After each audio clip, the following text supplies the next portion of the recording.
Сайн байна уу? Танд манай өөрийн үйлчилгээний зааврыг хүргэж байна. Доорх алхмуудыг дагаад хадгаламж үсгээрэй. Нэгдүгээрт бүртгэл үүсгэх. Нэн тэргүүнд та манай бирж дээр бүртгэл үүсгэж бүрэн баталгаажуулсан байх шаардлагатай. Хоёрдугаар крипто идэвхтэй цэнэглэх.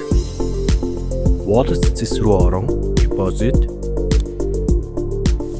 fiat, банк трансфер хэсгийг сонгоно. Цэнэглэх дүнгээ оруулаад deposit овчийг дарна. Дарж ирэх данс руу олонний гүйлгээ хийх болно.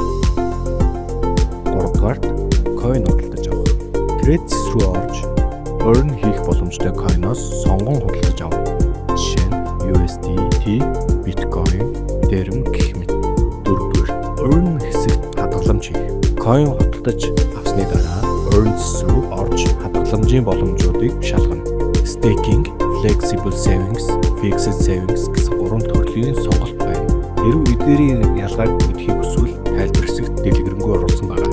Хадгаламжийн хугацаа, хүүгийн нөхцөлийг харж тайлсан уу? Таалагдсан нөхцлөө сонгон, earn овчийг дарж хадгалуулна. Танд амжилт хүсье.